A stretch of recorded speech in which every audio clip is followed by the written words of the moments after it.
اب ہم نے کتنے لوگوں کے لیے دعا کر لی؟ پہلے والدین کے لیے اور تمام مومنین کے لیے.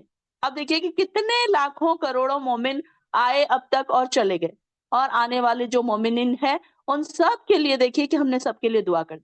ان سب کے ایک ایک کے بدلے ہم کو ایک ایک نیکی مل گئی، کہ ایک دعا ہم نے کی اور اس کے بدلے ہم کو کتنی بڑی نیکیاں ملی، انکاؤنٹیبل.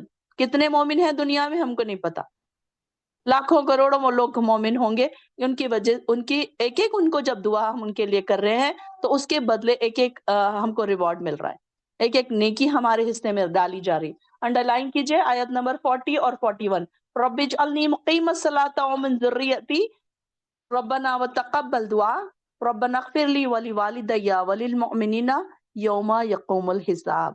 بہت پیاری دعا ہے، امید ہے کہ آپ لوگوں کو بہت ساری بہنوں کو یاد ہوں گی.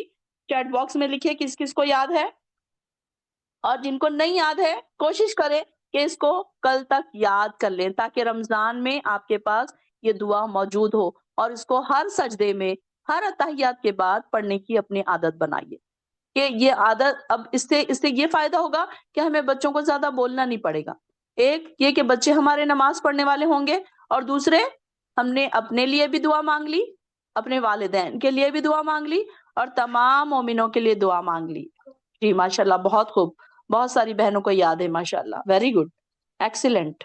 اچھا، خوشی ہو رہی ہے مجھے سن کر کہ بہت ساری بہنوں کو یہ دعا یاد ہے. ماشاءاللہ ماشاءاللہ، بہت خوب.